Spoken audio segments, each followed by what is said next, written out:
Greetings from the Asian Productivity Organization, and welcome to APO Productivity Talk, a series of discussions and conversations with international experts on important topics.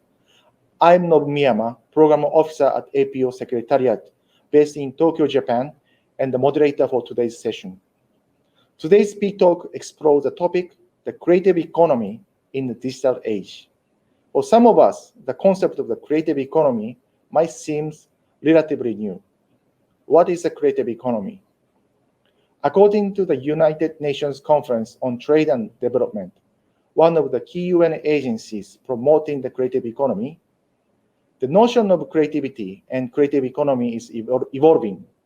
The definition of creativity builds on the interplay between human creativity, ideas, intellectual property, knowledge, and technology, while creative economy encompasses all the industries rely on creativity and creativity activity.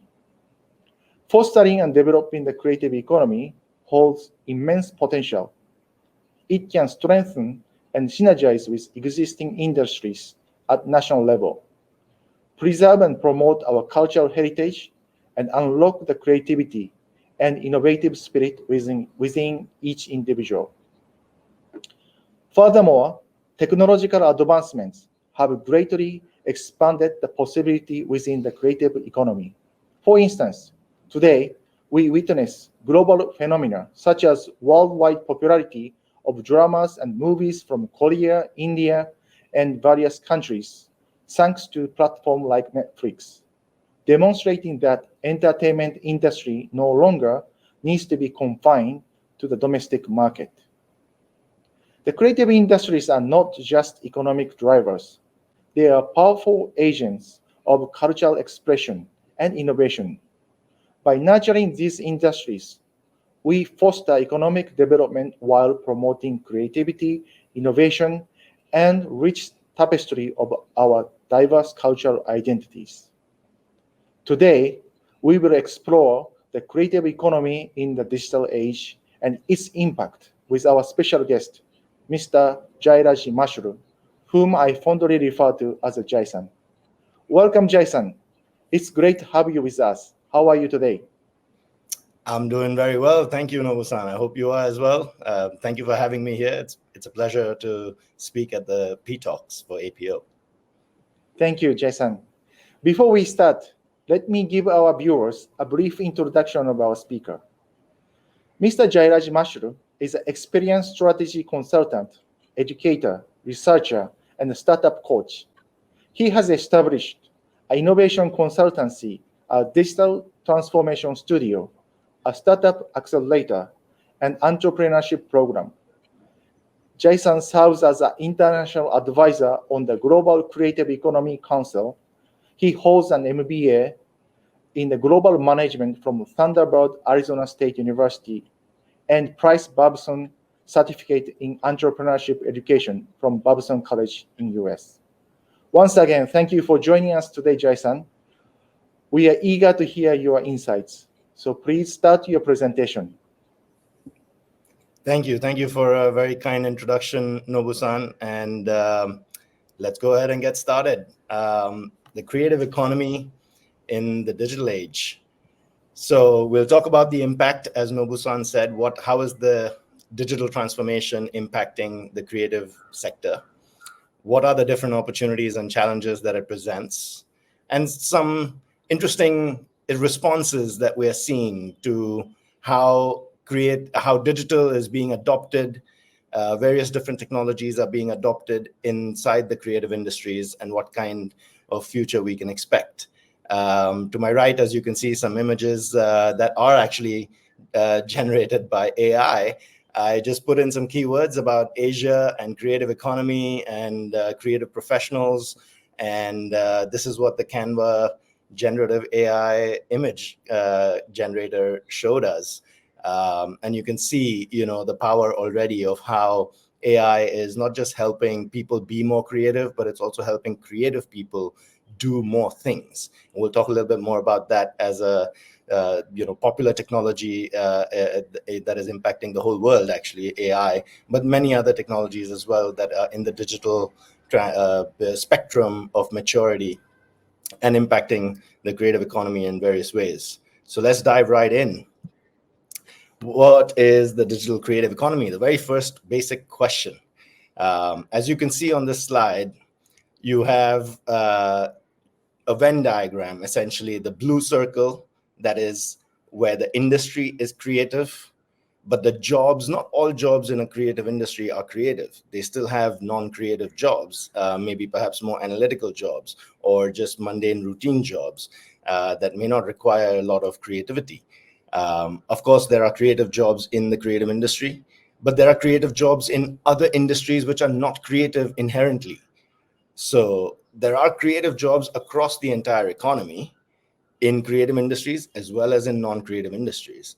And all of them, all the industries and all the jobs are obviously being disrupted, as we have seen already with internet, smartphones, with online or e-payments, with social media.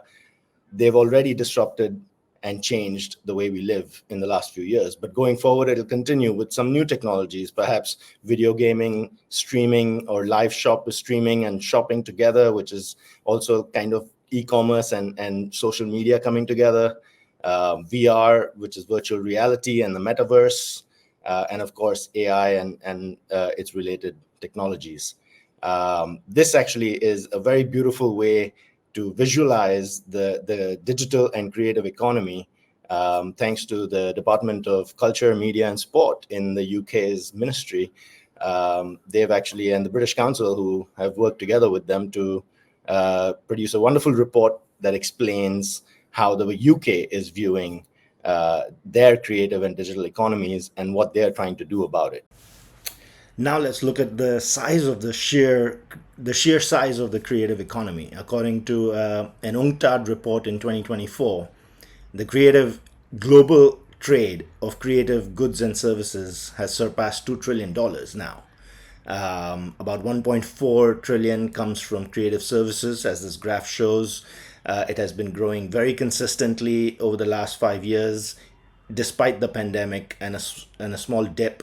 But thanks to the adoption of wider and greater adoption of digital services, both creative goods and creative services have seen consistent growth. And what's really remarkable about all of this, once again, in part thanks to the adoption of digital technologies into the creative sector, even the Global South is able to contribute more towards the global overall export of creative goods and services. Used to be 10% in 2017. It's now surpassed 20%, and it's only going to get bigger and better and faster as we go into the future. Let's look at a few more numbers. 2020 was a very interesting time. We were just before the pandemic, actually. It just so happened that the contribution of digital streaming services surpassed all other formats in film and music. It had already started happening in different parts of the world for a few years before that. But from 2020, at a global scale, we now know digital contributes more sales revenue to all these creative media services companies. And 450 billion actually is the cumulative amount of digital exports. What we saw on the previous slide as a total of $2 trillion. Almost a quarter of it is in digital form. And $158,000 is the amount that was paid to a social media influencer for a single post. Just let that sink in for a while.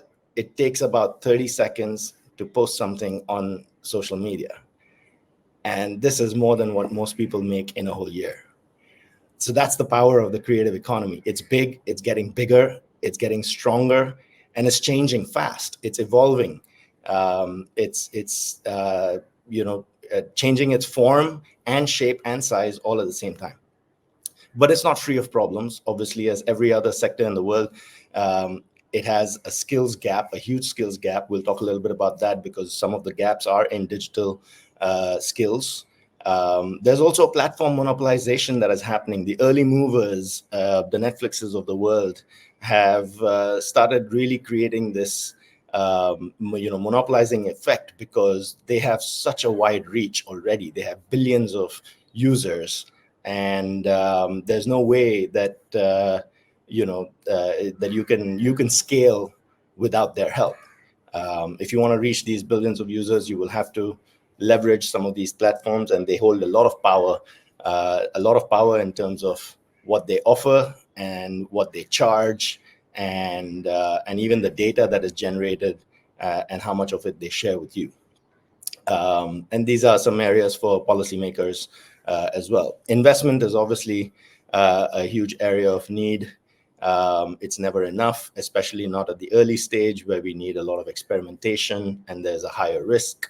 But there are some impact investment funds that are now taking shape worldwide, and would love to see more of that going forward. Preservation of traditional techniques is another dying area of like languages are dying. There are some handicraft or traditional techniques which are actually far more sustainable, and they're not being appreciated by the market, and hence the next generation is not keen on practicing those, and we're losing some of our culture with it. The ethics of AI is another big contested topic. Very hot debates going on in different circles, academics as well as business, as well as government, all trying to figure out the ethics of AI and how it should be regulated. And of course, data, not in the digital e-commerce and internet search data and all of that, or mobile user data, data in the sense of what is happening in the creative economy, the data of the economy, because such a large part of that economy is fragmented, and much of it is informal. A lot of it is gig-based. It's difficult to track the data, and there's always gaps in data as well. We'll talk a little bit more about these, as well as some of the solutions that we've seen. But a growing digital ecosystem, essentially, digital ecosystem is a shape-shifting thing, just like the creative ecosystem. Technologies are moving fast, but just to get everyone familiar with the terminologies, there are devices and screens. Essentially, everything that has a screen or is a device, portable or not, TV to tablet, even your virtual reality goggles, your laptops and smartwatches, and whatever else comes in the future. You have channels. Channels are ways to get your content or your product or service across to the customer, and that could be through the website, through email, social media, instant messaging, voice over IP, or mobile or web apps.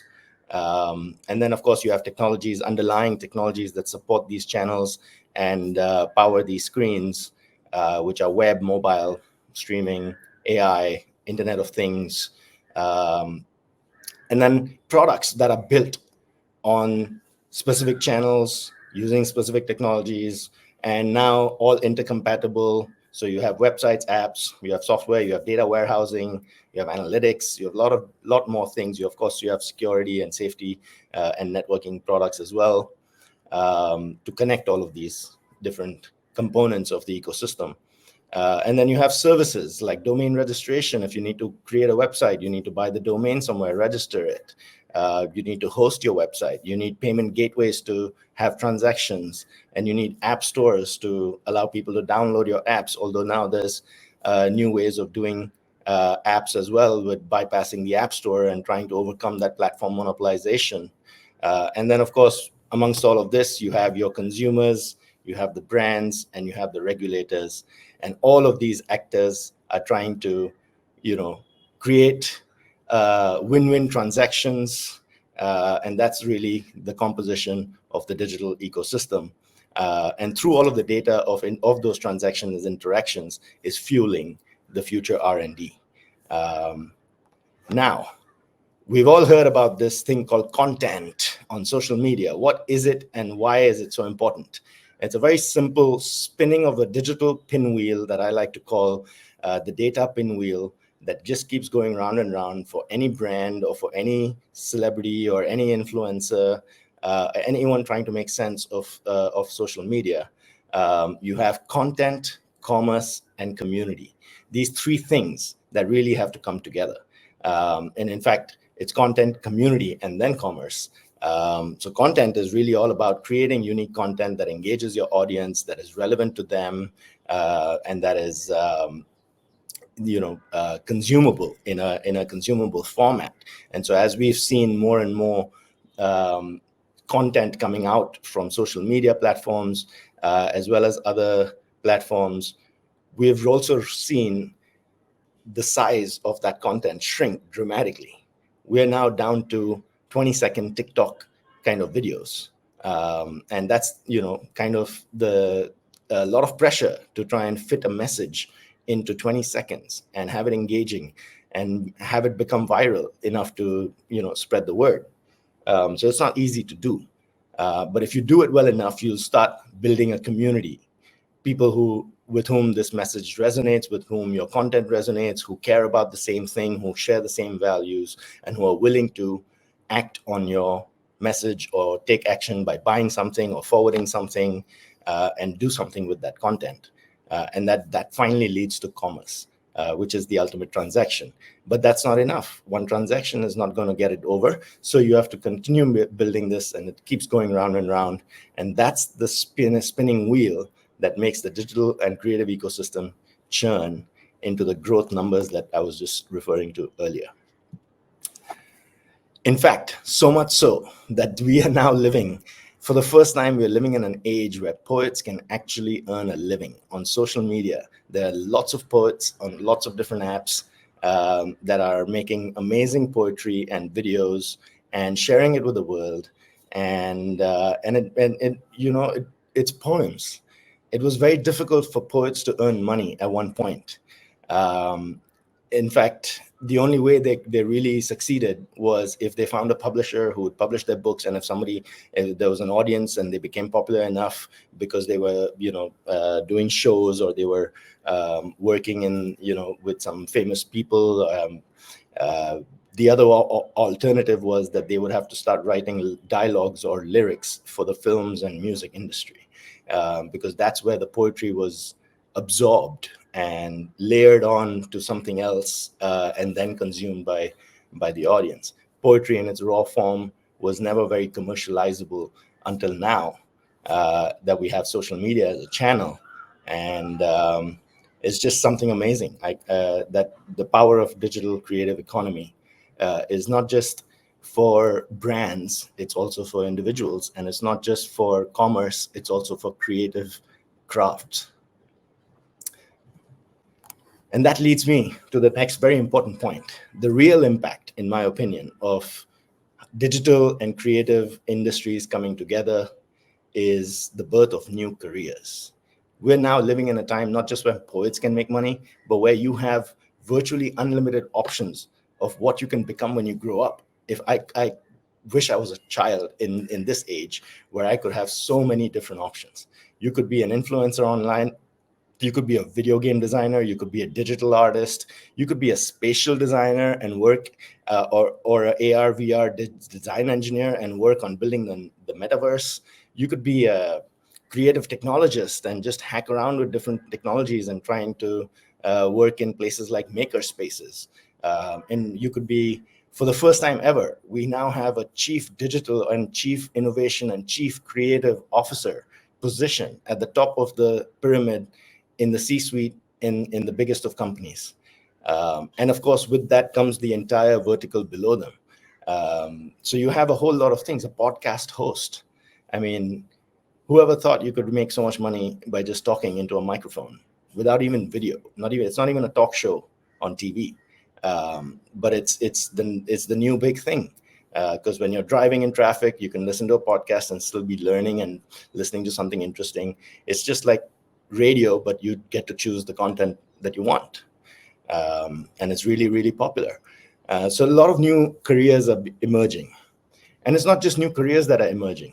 When digital collides with the creative economy, it also gives birth to new industries. These careers are actually, they belong in different industries or different subsectors of the creative economy. There's something called live commerce I was referring to earlier, where you could be watching even a live streaming video or a pre-recorded video, and if you like what you see as a product in the video, maybe the clothes that the person is wearing, or maybe some product or object, you could click on it and just go to the website that sells that product and buy it. Of course, virtual and mixed reality, augmented reality, a lot of innovation happening there. Animation and video gaming, is incredible to see how far we've come in terms of not just graphics, the sophistication of the graphics, which is supported also by the speed of the internet and the hardware of graphic processing units and things like that. But it's also the creativity of what the games are doing. There's a game called Fortnite, which is actually essentially now a metaverse gateway. And there are artists who are launching albums inside Fortnite. There are cars that are launching new models of cars inside Fortnite, because that's where the Gen Z audience is, and they need to reach them. And so there's a channel and a platform for almost every kind of niche customer segment out there, which is what is the benefit of having this digital and creative economy coming together. Great example. Thanks to Technology Magazine, we have visualization of what a metaverse meeting might look like, a hybrid metaverse meeting, where some people are in the office, some are not, and some holographic things are being projected that everyone can see. But in the metaverse, you're all sharing the same virtual room and you're in the same virtual space, almost making it feel like the physical experience of being in the same room. Can't wait to see that. This is a startling image. I have been presenting this for some time, so I'm not sure if this is still the record-holding NFT, which is a non-fungible token, essentially a blockchain-based technology that allows you to create these virtual assets or any creative piece. It could be a voice recording, a sound recording, a graphic design, any piece of digital art that has a specific blockchain code, kind of like a QR code, and it's non-fungible, so it can be authenticated and verified, and it makes it very unique. This particular one, for some reason, was sold in just 48 hours for $91 million. It holds the record for being the fastest and highest selling NFT. I can't wait to see more NFTs that actually create value. I'm not sure the reason why somebody would pay $91 million for something like this, but that's the age we are living in. And more of these, seemingly crazy ideas is going to make its way into the world.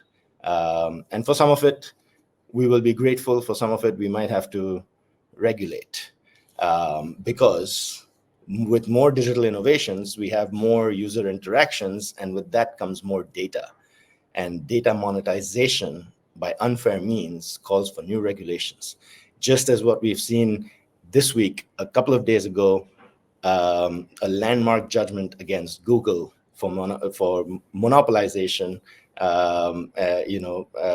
It's going to actually cascade down to some of the other large technology companies as well. They have to redesign the way they work, the way their technology works, and give the users more agency and ownership of their own data and how it gets used. And also the cartelization of the big tech companies is something that needs to be reconsidered. But general tenets of data privacy, some of the laws that we're seeing coming out into the world, like GDPR and things like that, they're important to understand, both from a creative professional perspective, but also from a consumer perspective. And from one of the most impactful digital laws, I would say, is data privacy, which generally around the world, most of the data privacy laws are built on these 5 principles of consent, that the user is giving consent for their data to be captured, stored, and used for a specific purpose. The people who are collecting the data have to or the platform or the company should have a very clear way of disposal and destruction, cannot use the data for anything other than that purpose. They have restricted access and security measures in place. And of course, they are held accountable and have to disclose what that data has been used for. The impact of these implementation of these kinds of policies is also very interesting, because of these kinds of policies, we are now able to have things like know your customer or KYC, so you can verify and authenticate identity. You have internet cookies. That was a problem, that your browser and the website on the other side knew a lot more about you than you would like them to know, and that sometimes it could be used against you.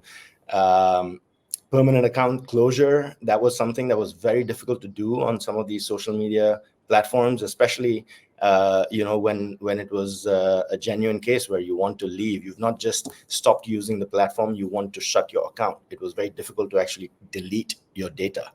To be able to force companies to use only first-party data, which means data that they have collected themselves, not data that has come through from their partners or that they have purchased as secondary data.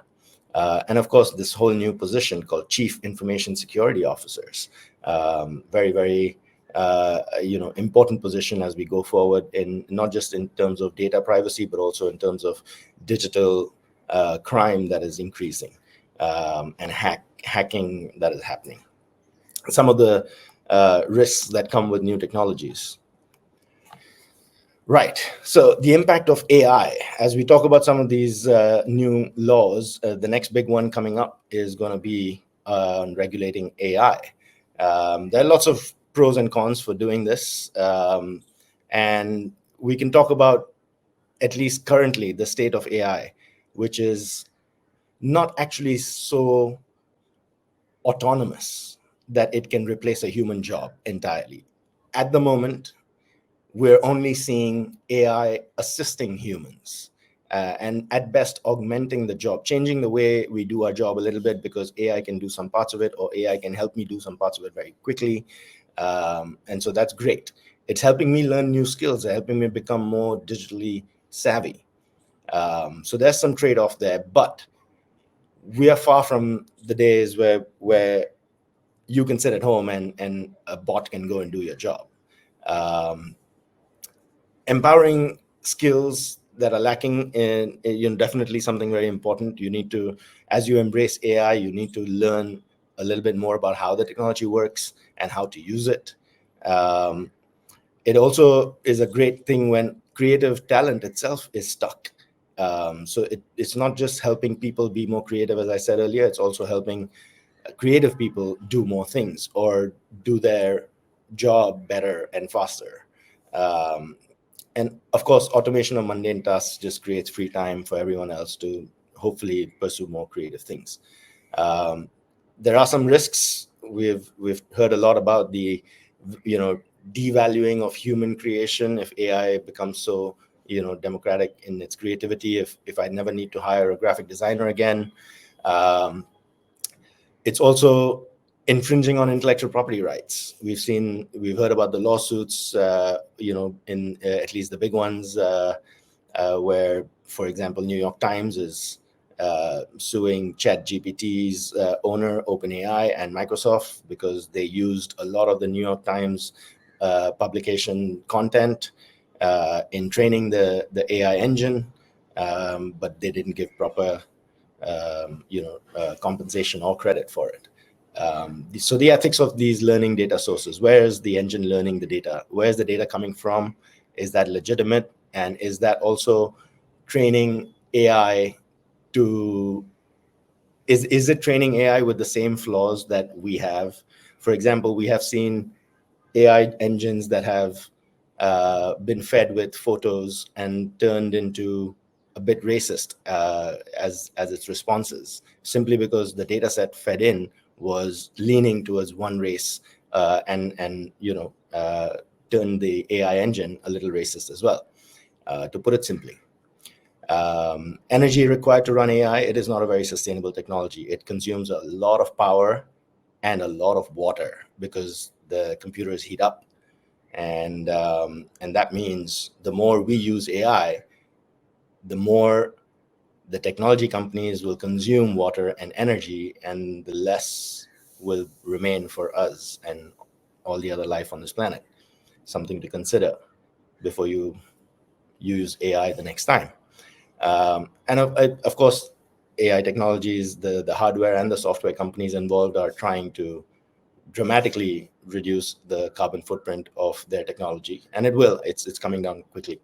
But the displacement costs, of course, eventually for human and environmental, both will be something that we will have to consider and regulate for. So I hope we do it quickly. Thank you. That's all for now, and I'm happy to take some more questions. Back to you, Nobusan. Thank you, Jason, for your informative and insightful presentation.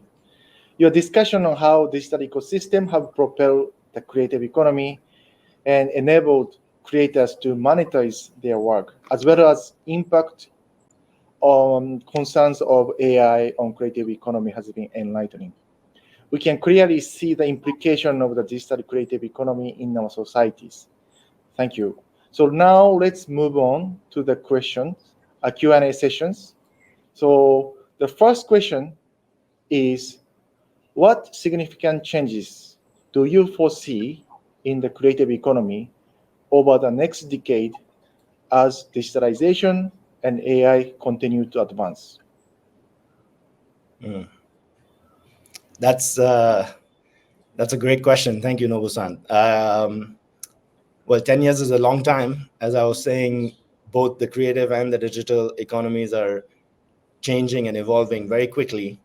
So a lot can happen in 10 years. But if I were to take a guess, maybe over the next 5 to 10 years, I can say with a sheer bit of confidence that you will see the continuing of advancements in AI and virtual reality and some of these technologies that have already crossed a certain inflection point in its sophistication and its usability, in its commercial viability. We've seen some pilots, if you will, of these technologies in the hands of consumers, and that will continue to happen. It'll happen at a faster pace now going forward. But what is most interesting to me, I think, is the convergence of some of these technologies. As I was showing in one of the slides earlier, the emergence of new industries is really fascinating because it's growing. It's like adding a whole slice to the pie of the economy. It's like adding a whole new slice because it's a whole new industry, and it's going to create new, generate new economic growth. Both in terms of jobs as well as in terms of revenues and taxes and all sorts of things. So it's a good thing when technologies converge. Like, for example, when the digital camera, the telephone, and the internet combined, and it gave us a smartphone, it changed the way we live entirely. And I think that there's a couple of technologies emerging at this point as well that are about to do that all over again.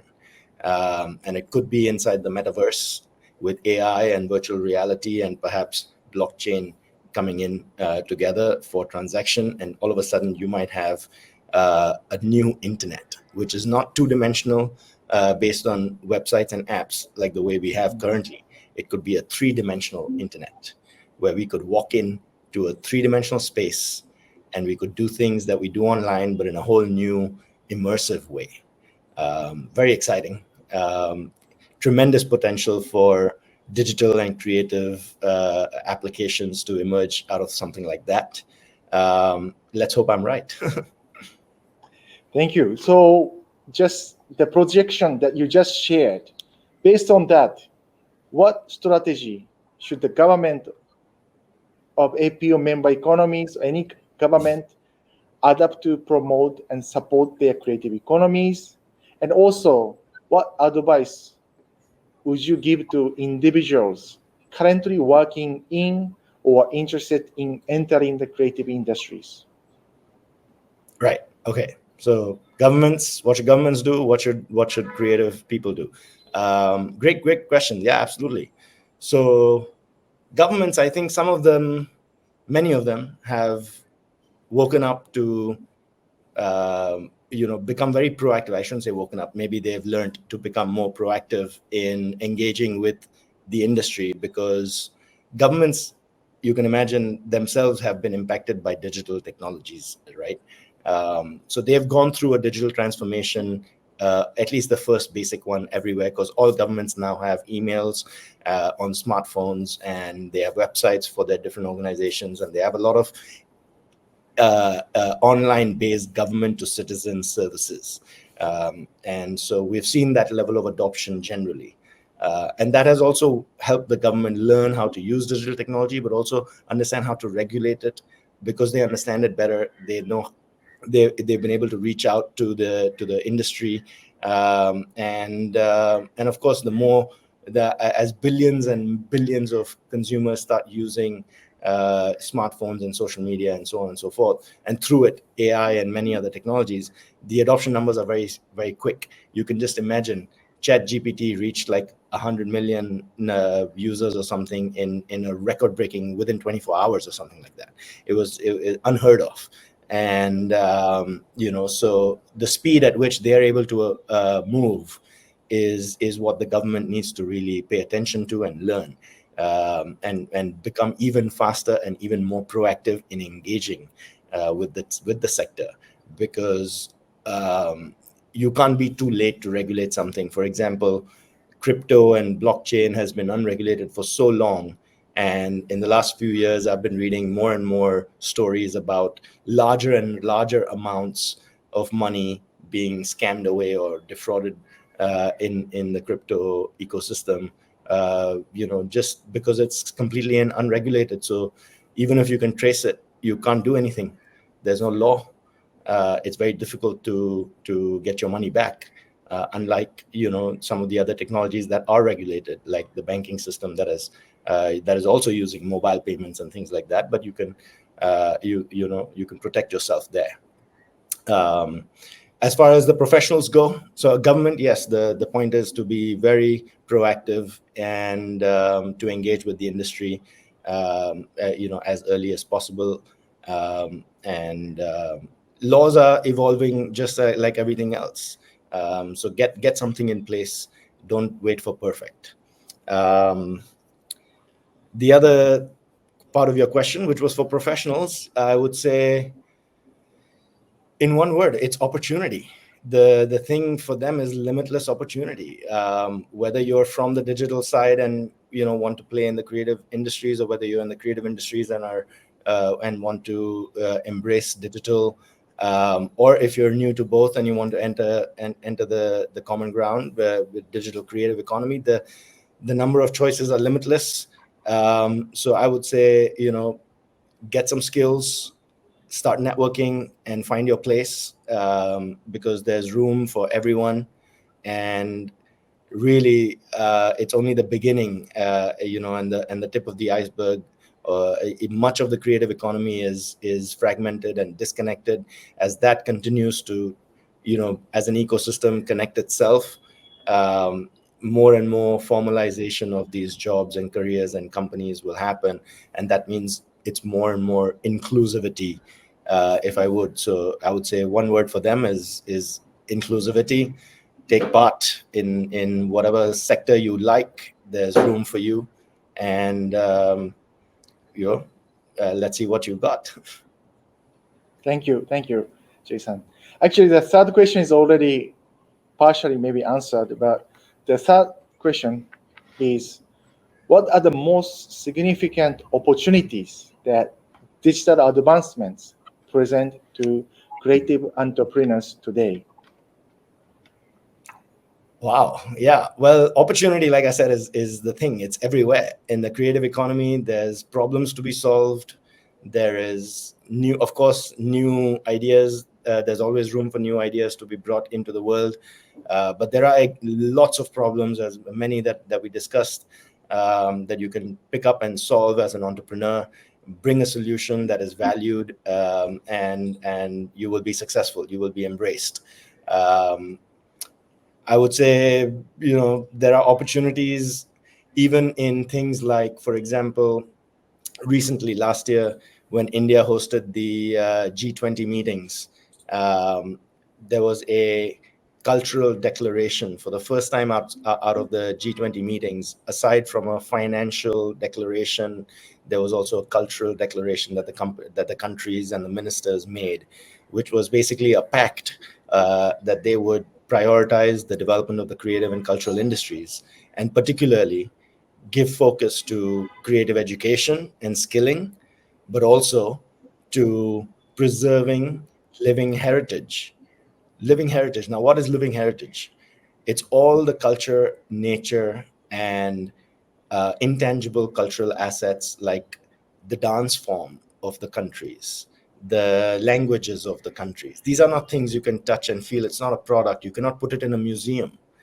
And so it's not tangible, and it's a living heritage. Even buildings are considered living heritage because they can crumble and die, and living heritage to preserve is very important. In fact, there's a lot of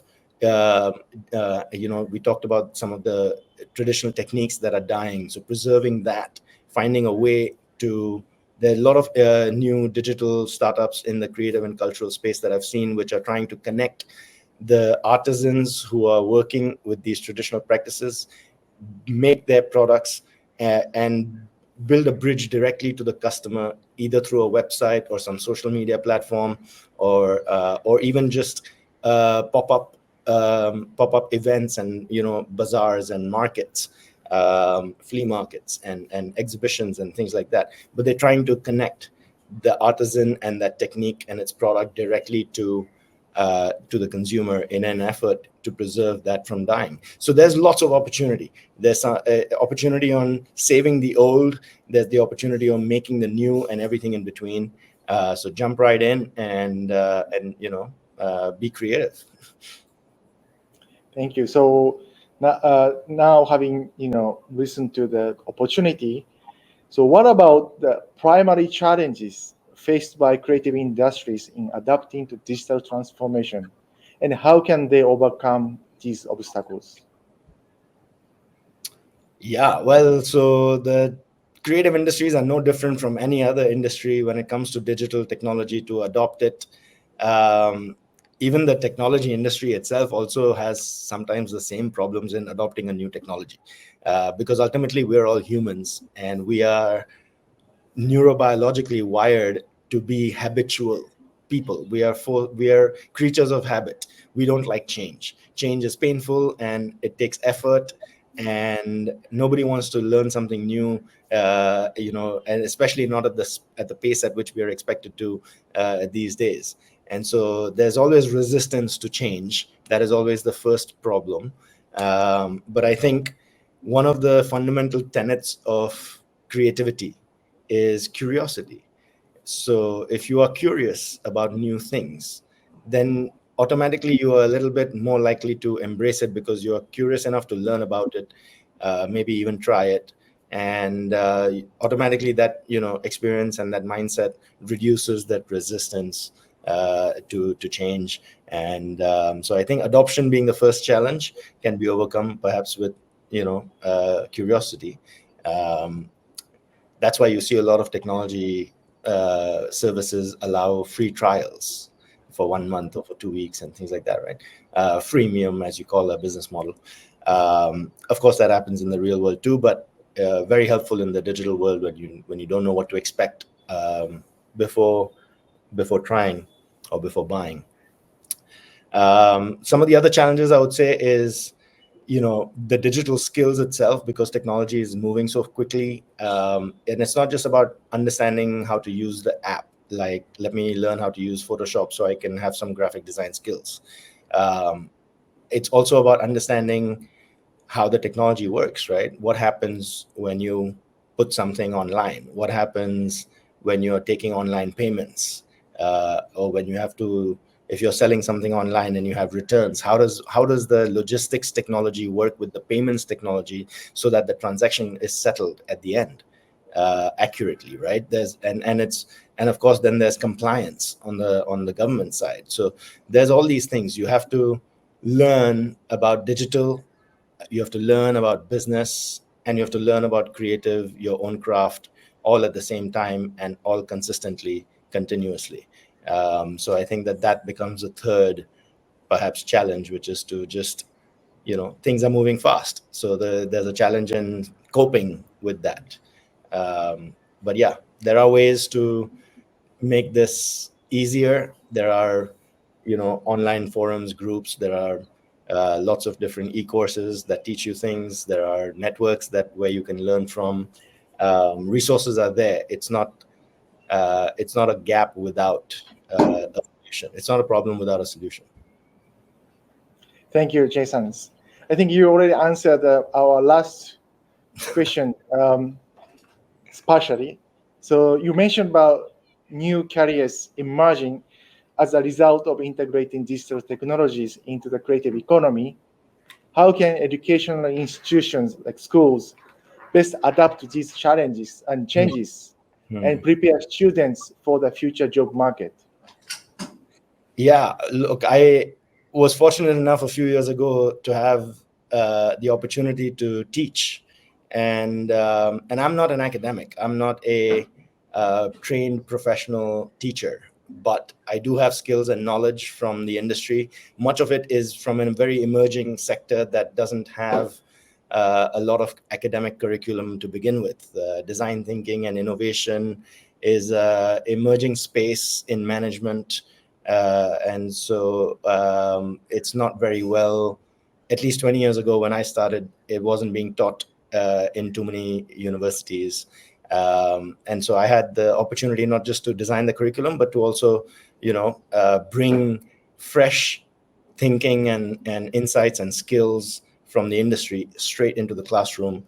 I think that kind of flexibility of educational institutes to find creative ways to include the industry inside the classroom, either through bringing professors in to teach, like visiting faculty, or taking the students out for projects or internships. But that's really where the classroom meets the real world. And I think at that intersection is where the most learning happens for both. I learned just as much, I believe, from the students as I hope that they learned from me. And I think that in that sense, the bridging of the gap of skills that the industry requires is also a problem. The universities can solve both by just two birds with one stone. Be more flexible and open. Let the industry come in and let them update the curriculum. Let them teach parts of the curriculum. Let them take students out into their companies for internships, and that kind of structure flexible structure can really, I think, bridge the gap for the ecosystem in many ways. Thank you, Jason. Yeah, we learned a lot. The curiosity, continuous learning, be flexible to all the changes. I think it's applicable to all of us. And thank you so much, Jason, again, for your insightful presentation. So I'm sure that our viewers enjoyed and were very inspired by your presentations. Before closing our P-Talk, I would like to thank our viewers, and we'd like to ask, don't forget to subscribe to the APO YouTube channel. Stay tuned, stay creative and productive, and we look forward to seeing you in the next session. Goodbye for now. Thank you.